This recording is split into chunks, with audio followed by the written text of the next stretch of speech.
Salut les amis, j'espère que vous allez bien et que vous êtes prêts pour cette journée d'anniversaire de DLP. Joyeux anniversaire, joyeux 33 ans et tu prends des rides, hein, tu prends des rides. J'ai été invitée par DLP pour vivre cette journée avec eux et j'ai trop hâte de vous partager tout ça. Il faut que je me grouille un peu parce que je pensais que prendre 45 minutes d'avance ça suffisait, mais en fait je vais aller récupérer des bracelets dans un des guichets de DLP et je me suis perdue, je suis allée au studio, après je suis retournée à DLP mais c'était la séquence d'entrée du parc vu qu'il est 9h30, enfin bref, le bazar, je me suis perdue, mais j'ai enfin récupéré mes bracelets et je me suis retrouvée, donc c'est une bonne chose. Le programme de la journée, et bah c'est visite des chantiers d'extension ce matin, j'ai trop hâte. Alors je pense qu'il n'y aura pas de photos et de vidéos dedans, mais je vous ferai un compte rendu de tout ce que je peux. Et cet après-midi, showroom sur toutes les nouveautés à venir du parc. Donc vraiment, j'ai trop hâte. Bon, faut que je sois au campus avant 10h, il est 9h36. Je pense qu'on est bon. Et regardez, ils ont commencé à enlever les palissades là sur la place. C'est joli comme ça en vrai, je suis sûre que ça va être trop beau. Il y a le retour de la statue de Mickey, c'est trop bien. C'est quand même mieux sans palissade, hein. Allez, je vais commencer à avancer vers le campus, même si je devrais trouver le super diner. Normalement, je connais le parc. Normalement.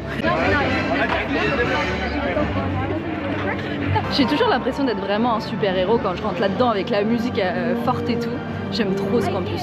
Bon les amis, faut que je me pose. Oula, il y a du vent. Faut que je me pose pour vous raconter la visite du chantier. Parce que franchement, c'était incroyable, mais je peux pas vous raconter ça en marchant. Faut vraiment qu'on se pose et qu'on discute. Là, j'ai remis mon kawaii parce que vous voyez, il y a le vent qui se lève, il y a des gouttes de pluie qui tombent. Il fait 22 degrés, il y avait un grand soleil toute la journée. Mais forcément, est-ce que c'est étonnant qu'un jour où je sois sur le parc en visiteur, il pleuve? Non. Ce serait pas une journée normale s'il pleuvait pas alors que je suis sur un parc d'attractions. J'ai un truc à faire avant de me poser parce que honte à moi, je suis encore jamais allée dans les nouvelles boutiques là qui ont ouvert au DV. Donc c'est parti, je vais y aller. Et puis surtout, je crois que j'ai des lunettes à acheter.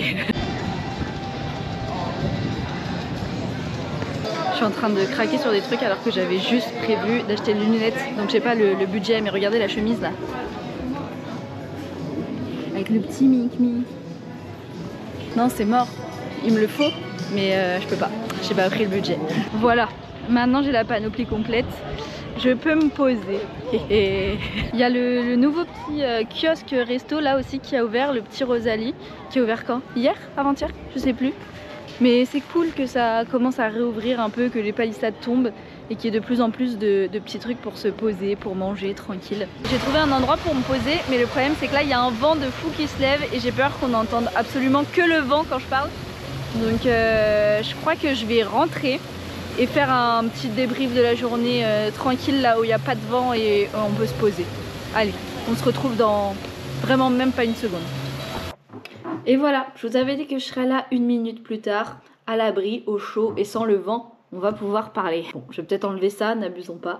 Les chantiers alors, on a commencé avec la visite des chantiers d'Adventure Way, donc cette grande avenue qui mène jusqu'au Land Frozen. S'il y a un truc qui m'a marqué dans cette avenue au début, c'est vraiment la grandeur. Que ce soit en longueur pour aller jusqu'au lac ou en largeur, enfin c'est les Champs-Élysées le truc. Alors dans les plans, on se rend compte que c'est quelque chose de grand, mais en vrai, c'est vrai que j'ai quand même eu ce truc de waouh, c'est vraiment immense et on se sent tout petit. À la différence par exemple des jardins anglais qui eux me paraissaient plus petits en vrai que ce qu'il y a sur les concept art. Donc avoir cette immense avenue, vraiment ça faisait tellement bizarre de se retrouver là alors que c'est encore en chantier, mais en même temps tu vois à quoi ça va ressembler.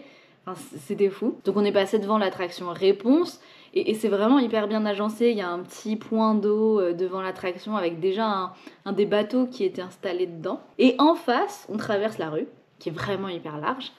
Et là, on arrive devant un endroit où il n'y avait pas de bâtiment construit, mais on voyait qu'ils étaient en train de faire le sol, tout l'endroit. Et l'Imagineers, parce que oui, cette visite était guidée par des Imagineers, nous dit, bah ici, il y aura une nouvelle attraction qu'on n'avait pas encore annoncée, ce sera des chaises volantes sur le thème de là-haut. Et moi, je m'étais pas spoilé toutes les annonces, donc je savais pas qu'il allait avoir cette nouvelle attraction. Et en vrai, rien que le fait que ce soit annoncé par un Imagineers à l'endroit où elle va être, bah j'avoue, c'était cool de la prendre comme ça. Après, on peut dire ce qu'on veut, on en a beaucoup parlé entre nous, de cette nouvelle attraction. Est-ce que c'est une bonne idée? Est-ce que c'est pas une bonne idée? Alors c'est que des avis personnels, mais j'ai lu aussi un petit peu tout ce qui circulait. C'est vrai qu'on se dit que c'est pas hyper innovant, même pas du tout. On connaît tous des parcs dans toute la France ou autres où il y a des chaises volantes. Et après, je m'y connais pas non plus énormément dans les attractions innovantes, on va dire qu'il y a.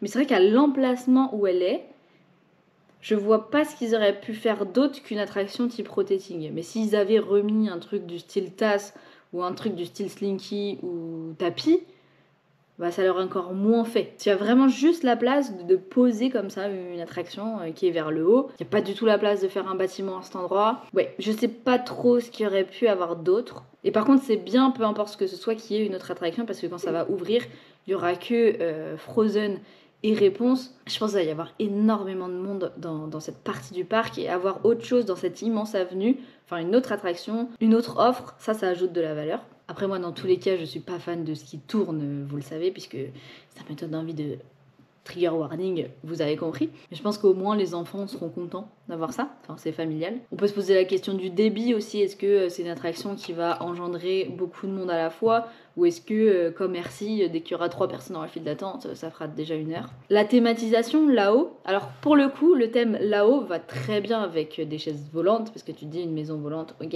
C'est vrai que j'en ai vu qui se posaient la question de pourquoi quelque chose sur les thèmes de Pixar alors qu'il y a le Land Pixar juste à côté. Voilà, c'est tout ce qui est ressorti un peu.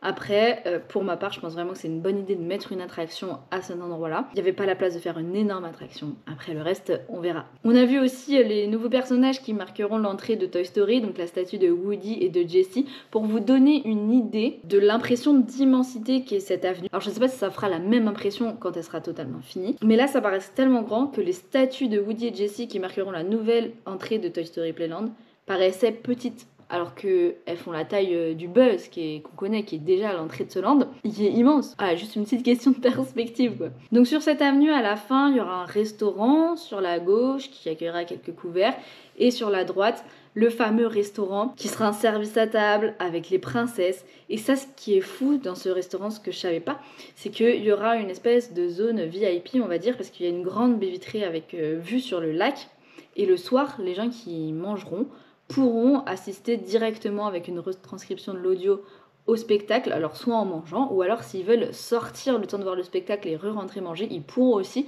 dans une zone VIP dédiée aux gens qui mangent dans le restaurant. Donc ça, c'est trop trop bien. Il y aura un bar également. Ça, c'est cool d'avoir un bar dans le parc, quoi. Et derrière, après, il y aura un autre restaurant de 60 couverts où les gens pourront se restaurer. C'est le but d'un restaurant. Et là, on est déjà autour de cet énorme lac. C'est pareil, je ne l'imaginais pas aussi grand. Pourtant, on voit plein de photos vues du ciel, des gens qui prennent depuis parachute des photos des travaux. Tu le vois, le lac, tu vois la taille. Et bien là, le voir en vrai... j'étais là, mais waouh, en fait il est 10 fois plus grand que ce que je pensais. Tout de suite, ce qui t'attire, et en fait ce qui t'attire depuis le début d'Adventure Way, c'est le fond avec les montagnes d'Arendelle, avec le village d'Arendelle, direct, ton regard il est directement dessus, et c'est ce qui est voulu, c'est ce qui est recherché. Et waouh, ça va être incroyable, même les petites maisons, c'est pareil, je me rendais pas compte de ce que c'était avant de le voir en vrai. J'avais même plus l'impression d'être à Disneyland Paris, quoi. J'avais l'impression d'être autre part tellement c'était trop bien, quoi. En plus, ce sera un land qui sera aussi immersif que le campus, donc il y aura aussi plein de petits happenings, de petits shows comme il y a au campus. Et ça, c'est trop bien de faire vivre les choses comme ça. C'est ce qui manque dans le reste des studios, donc j'espère que ça va se généraliser. Sur le lac, en plus, quand on est passé, il y en avait qui étaient sur des bateaux sur le lac. Et on nous a dit que c'était les castes qui commençaient à préparer le show nocturne, le futur show nocturne, donc trop bien, il y a les répétitions qui commencent déjà. Et on s'est posé à un endroit un moment, donc on était face au lac, sur la droite il y avait World of Frozen, sur la gauche Adventure Way, et en face, c'est vide en soi, et les Imagineers nous ont dit... Bah là, vous voyez rien, mais imaginez-vous, dans quelques années, d'ici, vous verrez l'énorme rocher du land du Royaume. Et là, tu te dis, ah ouais, il y a quand même de l'avenir dans ce parc. Alors on leur a posé la question, mais comment vous allez faire? Parce que si le land Royaume il est là, que World of Frozen c'est là, il va y avoir forcément un chemin qui va le rejoindre. Et comment on va faire la transition entre le Royaume qui est censé être au soleil, et puis la Reine des Neiges qui est à la neige, comme son nom l'indique. Et ils nous ont juste répondu qu'ils pensaient à tout. Mais je pense que l'ouverture de World of Frozen, d'Adventure Way, ça va vraiment redonner un élan de vie au studio parce qu'il y aura une nouvelle place, un nouveau hub qui permettra de rejoindre le campus, de rejoindre Toy Story Playland, Cars Road Trip, après Ratatouille, enfin vraiment un nouveau hub qui permet de rejoindre tout le studio. Ils ont aussi prévu ce qu'on reproche au campus, c'est-à-dire des arbres pour avoir de l'ombre l'été, des bancs. J'ai vraiment trop hâte que ça ouvre. Et c'était tellement magique comme expérience. Après, on a continué par la visite du futur, ce qui était Studio 1, qui maintenant s'appellera World Premiere. Et là, c'est pareil, entrer dans le bâtiment. La première chose qui m'a choquée, c'est l'espace. En gros, toute la partie gauche, ils l'ont plus ou moins laissé comme c'était avant. Enfin, ils ont retravaillé les façades pour donner encore plus de sensation de perspective. Ils ont changé les peintures, tout ça. Mais globalement, tu pourrais reconnaître l'ancien Studio 1, la partie gauche.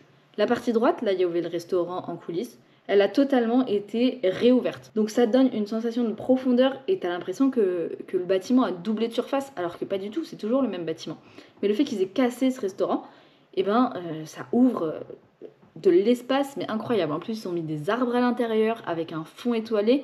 Là, tu vas pouvoir manger des burgers, apparemment des burgers un peu sophistiqués de vraiment toutes sortes.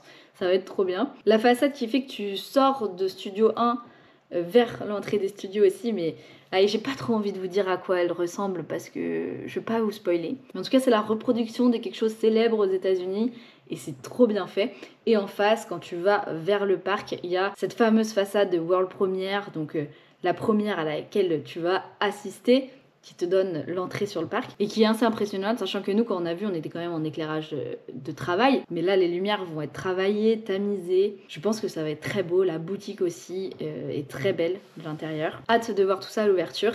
Et puis quand tu sortiras de ce studio, tu auras une fresque avec devant la statue de Walt avec Mickey qui va revenir pour montrer le parc. Et là, tu n'auras plus qu'à vivre ta journée dans les différents mondes proposés par Disney Adventure World. Vraiment, merci Disney pour cette invitation pour visiter les chantiers parce que c'est quelque chose que tu peux vivre qu'une fois dans une vie, de visiter des chantiers comme ça. Et c'était vraiment magique. La suite de la journée s'est déroulée avec une rencontre avec Mickey. Alors là, j'étais la plus heureuse. Et ensuite, direction le showroom pour en savoir plus sur les nouveautés à venir de notre destination. Les principales annonces de showroom, bon, même si vous les connaissez parce que elles tournent sur internet depuis des jours maintenant, à part la nouvelle attraction annoncée, il y a eu une date pour l'ouverture de Studio 1, enfin la réouverture, le 15 mai. L'ouverture de 2 nouvelles boutiques au Disney Village, le 19 avril, ainsi que le lancement du Disney Music Festival. Hâte de voir cette nouvelle saison par contre parce que ça promet de redonner de la vie à tout le DLP et ça, je vais y aller direct. Et puis il y a Studio Store aussi qui va fermer pour se réinventer, le nouveau McDo qui va ouvrir, le Sports Bar qui va rouvrir aussi, très important. Et après, les principales nouveautés finalement se dirigeaient du côté des hôtels avec le ranch Davy Crockett, vous savez, qui a entamé sa transformation. Et les premiers visiteurs pourront tester les nouveaux bungalows dès septembre 2025, donc dès la rentrée. Et le prochain hôtel qui part en réhabilitation complète après le ranch, après le DLH, après le New York, eh bien ce sera le Sequoia. Ils ont vraiment insisté sur la volonté de garder le Sequoia sur un thème de la nature, sur le thème de la célébration de la nature. Ils nous ont dit que les petites références à Disney, tout ça sera peut-être un peu plus subtil que dans les autres hôtels, mais ils veulent vraiment garder cette ambiance qu'on aime tant au Sequoia. En automne, le Sports Bar va réouvrir. Le Disney Store va commencer sa période de rénovation pour devenir Disney Wonders, une boutique qui célèbre toutes les franchises. Et après ça, en 2026, le McDonald's qui va réouvrir, le nouveau McDonald's qui va ouvrir et Casa Julia. Dans le showroom, après, on a pu marcher de stand en stand pour discuter avec les castes qui travaillent sur ces nouveautés pour en savoir un peu plus. Et puis il y avait aussi une maquette des futurs des studios de Disney Adventure World qui était là, avec le Land Roi Lion, World of Frozen et puis tout le reste. J'ai vu Hershey, j'étais contente. Et là avec la maquette, tu te rends compte de ce qu'était le studio avant et ce qui sera dans les années à venir. Vraiment très hâte de voir tout ça parce que les studios en avaient besoin. Il y a aussi plein de petits accessoires comme les nouvelles assiettes qu'il y aura dans le restaurant devant le lac, des concept art, dont un nouveau pour le Roi Lion. Le Roi Lion va vraiment être transporté parmi les scènes mythiques du film, avec les musiques mythiques du film. Il y en a qui comparent ça avec un mini Animal Kingdom. Mais n'oublions pas que le Roi Lion, le Land Roi Lion, sera le premier de tous les Disney du monde.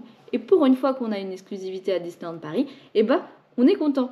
Pas d'autres annonces vraiment majeures. Pas d'annonce du côté du DLP, à part la réouverture, la terrasse, enfin l'ouverture de la terrasse de Casey Corner, je crois, dans les mois prochains. Mais bon, je suis d'accord que c'est pas quelque chose de majeur sur lequel on peut non plus faire la fête. Mais on verra, peut-être en août qu'il y aura des annonces. En tout cas, j'étais vraiment ravie de vivre cette journée et de la partager avec vous. Donc si ça vous a plu, n'hésitez pas à laisser un petit pouce, un petit commentaire, à vous abonner, à activer la cloche. En attendant, je vous fais des gros bisous, cœur sur vous et surtout, n'oubliez pas, ne laissez personne vous faire croire que vos rêves sont trop grands.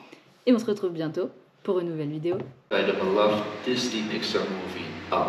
Across from the, across the African savannah, alongside Simba, Timon, and Pumbaa, and many other characters. And at the center of it will be the spectacular water-based attraction.